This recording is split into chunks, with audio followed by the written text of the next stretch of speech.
Hello friends, இன்னைக்கு உங்கள் கூட ஒரு டிப் ஷேர் பண்ணுறேன். அது என்ன அப்படின்னா, நம்ம யூஸ்வலாக கடலைப்பருப்பு தோசைக்கு வந்து இட்லி அரிசி தான் போட்டு இது ரெண்டுத்தையும் போட்டு ஊற போட்டு நம்ம வந்து மிக்சியில் அரைச்சி தோசை சுடுவோம். அது டேஸ்ட் வந்து கொஞ்சம் கம்மியாக இருக்கும். அது பதிலாக நீங்கள் வந்து ஒரு கப்பு கடலைப்பருப்பு எடுத்தீங்கன்னா, அதே ஒரு கப்பு வந்து சாப்பாடு அரிசி புழுங்கல் அரிசி எடுத்தீங்கன்னா, உங்களுக்கு வந்து தோசையோட டேஸ்ட் ரொம்பவே நல்லாயிருக்கும். உங்களுக்கு இந்த புழுங்கல் அரிசியோட டேஸ்ட் வந்து அந்த தோசைக்கு நல்லா எடுத்து கொடுக்கும் உங்களுக்கு. ஸோ அதனால தான் நான் இன்னைக்கு வந்து புழுங்கல் அரிசி எடுத்திருக்கேன். இது ரெண்டுமே நான் வந்து ஈக்குவல் குவான்டிட்டியாக எடுத்திருக்கேன். எடுத்துட்டு 3 தடவை வாஷ் பண்ணிவிட்டு நான் வந்து 1 ஹவருக்கு முன்னாடி நான் வந்து ஊற போட்டிருக்கேன்.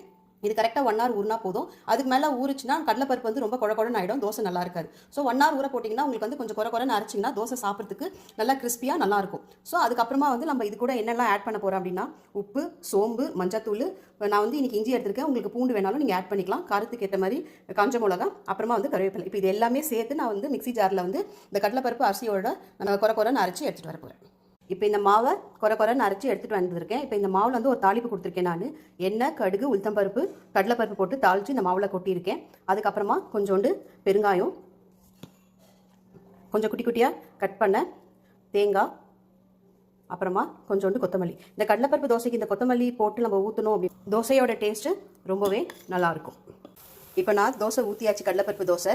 நான் தோசைக்கு வந்து நீங்கள் எப்போவுமே கடலை எண்ணெய் யூஸ் பண்ணிங்கன்னா அந்த தோசையோட டேஸ்ட் நல்லாயிருக்கும்.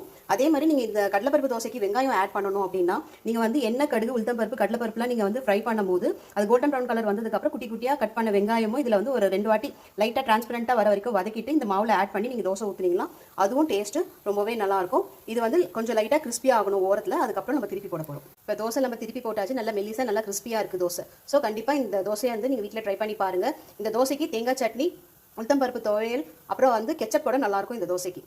ஸோ ட்ரை பண்ணி பாருங்கள். நெக்ஸ்ட் வீடியோவில் பார்க்கலாம். தேங்க்யூ.